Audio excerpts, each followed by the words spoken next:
Halo guys, apa kabar?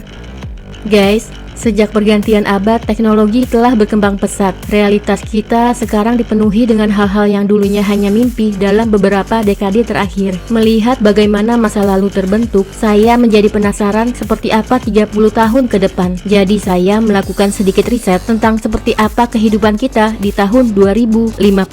Pertama, mari kita bahas tentang nanoteknologi.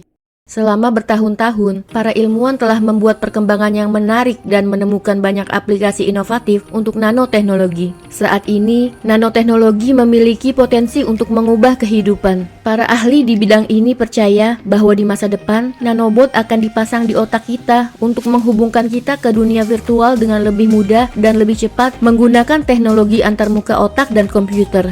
Dengan teknologi ini, pikiran dan komputer akan menyatu, menjadikan manusia makhluk yang sangat kuat dengan akses ke informasi tanpa batas, serta solusi untuk masalah yang tidak dapat diselesaikan oleh pikiran manusia. Jika teknologi mencapai tahap tersebut, mungkin kita tidak lagi membutuhkan perangkat seperti handphone atau kalkulator. Kedengarannya sangat menarik, terutama bagi pelajar di masa depan, karena tampaknya pelajaran matematika tidak akan lagi menjadi tantangan universal dalam waktu dekat. Kedua, teknologi cetak 3D. Kemajuan teknologi berikutnya yang bisa kita terapkan di masa depan adalah perkembangan teknologi cetak 3D. Teknologi cetak 3D saat ini sudah canggih, tetapi kita dapat berharap teknologi ini akan semakin maju di tahun 2050. Saat ini, kita sudah memiliki alat dan rumah yang dicetak dengan menggunakan teknologi ini. Di masa depan, kita mungkin dapat mencetak lebih banyak alat dan bahkan beberapa moda transportasi. Jika mesin yang lebih besar berhasil dibuat, teknologi ini juga akan menjadi lebih terjangkau dan mudah diakses oleh siapa saja yang menginginkannya, sehingga kemungkinan untuk mencetak benda hampir tak terbatas. Jika tren saat ini tentang file cetak 3D berbasis open source berlanjut, tidak lama lagi setiap orang dapat mencetak objek besar mereka sendiri, seperti furniture atau bahkan senjata. Bahkan baru-baru ini, ilmuwan telah menciptakan printer 3D untuk membuat daging tiruan yang dapat dimakan. Hal ini dapat menjadi solusi untuk mengakhiri kelaparan dunia, meskipun ada tantangan dari pemanasan global. Ketiga, di bidang medis.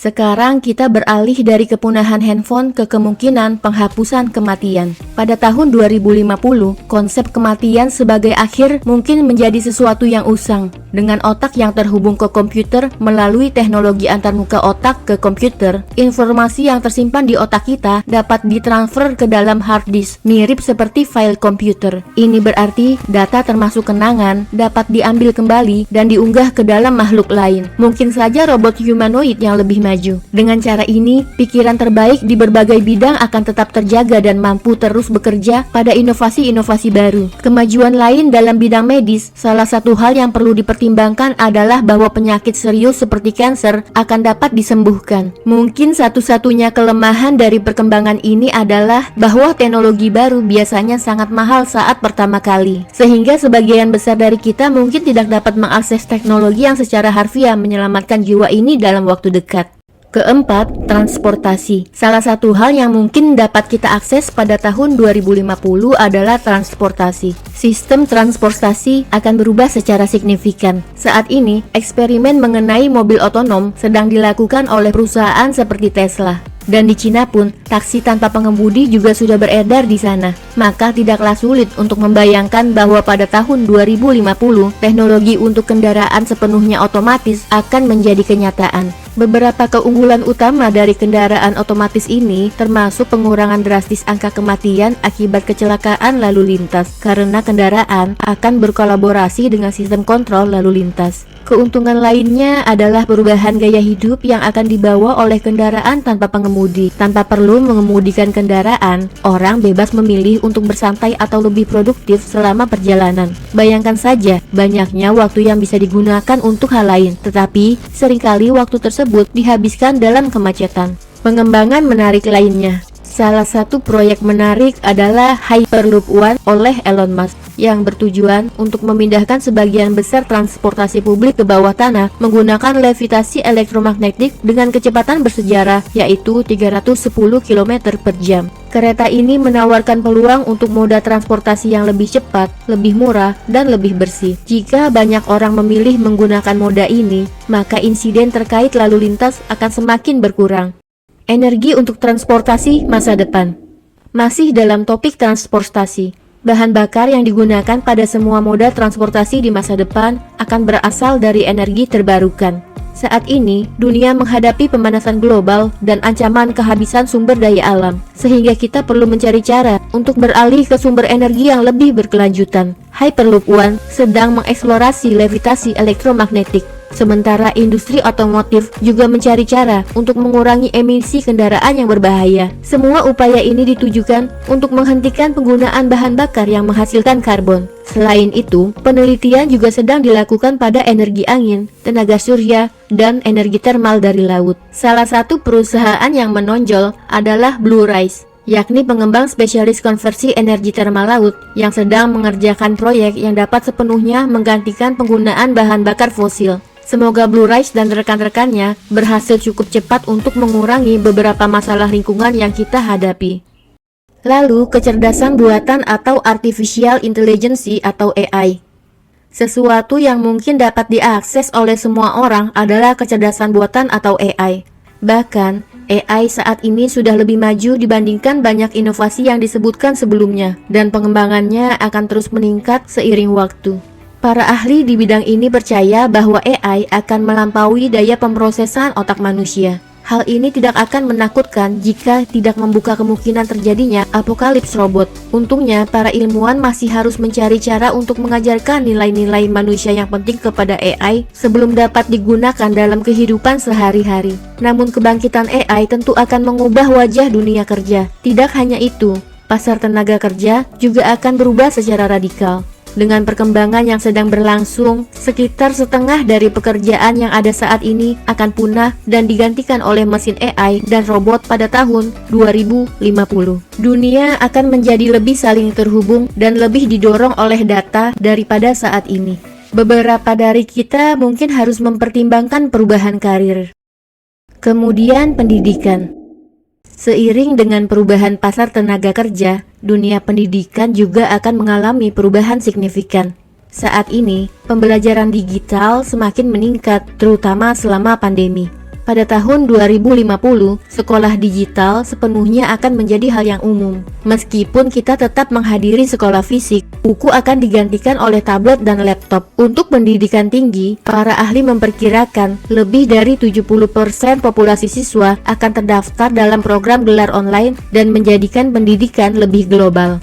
Ini adalah langkah yang sangat positif jika kita ingin menyediakan pendidikan berkualitas untuk semua orang. Program gelar online bahkan mungkin akan diajarkan oleh robot bertenaga AI pada saat itu. Saya membayangkan robot-robot ini akan dapat menyiapkan materi pelajaran, memberikan kuliah, dan menilai tugas. Sayangnya, kamu mungkin tidak bisa meminta perpanjangan tenggat waktu kepada dosen seperti dulu. Selanjutnya, Metaverse.